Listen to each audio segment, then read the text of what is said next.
Pada kesempatan kali ini, izinkan saya, Francisca Taba dengan NPM B1A01944 ingin memberitahukan tentang hukum benda. Menurut pasal 499 KUH Perdata, benda atau zat adalah segala sesuatu yang menjadi objek hak milik. Apa saja objek hak milik itu? Objek hak milik dapat berupa barang dan juga hak. Apa aja yang terdapat dalam hak dapat berupa hak cipta dan juga hak paten dan sebagainya. Dalam hukum benda ada pula yang dinamakan hak kebendaan. Dalam hukum perdata, hak kebendaan adalah hak mutlak atas suatu benda, merupakan hukum perdata. Dalam pengertian hukum benda ada dijelaskan tentang barang.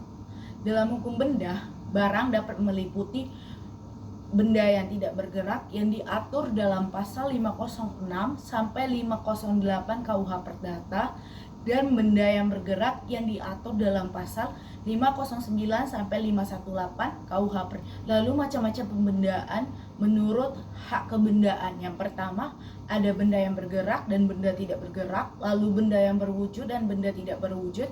Ketiga, ada benda yang dapat digaruh dan benda yang tidak dapat digaruh. Dan yang keempat, ada benda yang dapat diperdagangkan dan benda yang tidak dapat diperdagangkan. Maka saya akan menjelaskan asas-asas hukum benda. Sebelumnya, saya memohon maaf dan meminta izin karena saya hanya menyebutkan beberapa saja. Yang pertama, asas dapat dipindahkan. Yang kedua, asas individuality. Yang ketiga, asas totality. Yang keempat, asas dapat dipisahkan. Yang kelima, asas percampuran. Yang ketujuh, asas publicity. Yang kedelapan, sifat perjanjian. Ketika kita membahas hukum benda, maka tak akan pernah ketinggalan pula tentang hak bezit dan hak aiki. Hak bezit adalah keadaan di mana seseorang menikmati suatu benda, menguasai sesuatu benda, baik secara pribadi maupun milik orang lain, seolah-olah benda tersebut kepunyaan dirinya sendiri. Misalnya sebagai contoh, si A, atau sebut saja saya membeli suatu rumah. Ternyata setelah saya cek dalam rumah tersebut ada sebuah lemari. Saya sebagai pemilik yang baru tentu saja tidak menginginkan lemari tersebut, atau mungkin lebih tepatnya saya tidak tahu ini milik siapa. Sedangkan ownernya tidak memberitahu saya. Kemudian saya membuat suatu pengumuman di media sosial. Lalu dalam media sosial tersebut tidak ada satupun yang memberitahu atau mengumumkan atau menjelaskan kepada saya perihal pemilik lemari tersebut. Setelah tidak ada kepastian itu, maka saya pun sebagai owner tersebut, owner terbaru, pemilik rumah tersebut, akhirnya menggunakan lemari tersebut demi kepentingan saya dan kepentingan keluarga saya.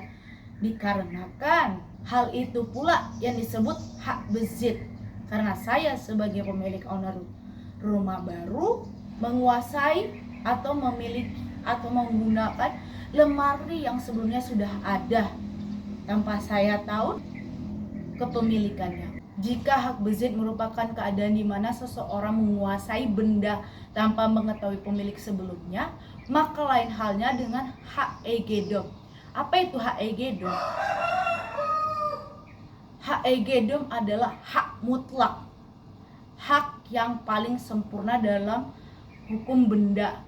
Orang yang memiliki hak egedom berhak untuk melakukan apa saja dengan bendanya, seperti misalnya menjual, mengibahkan, ataupun melakukan perbaikan terhadap benda-benda tersebut. Contohnya seperti saya membeli sebuah mobil, maka saya berhak untuk memakainya, menjualnya, ataupun memberikannya kepada orang lain.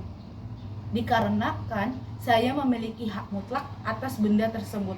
Lalu dalam Undang-Undang Nomor 5 Tahun 1960 ada beberapa macam hak kebendaan. Yang pertama, hak milik, hak guna usaha, hak guna bangunan, hak pakai, dan hak.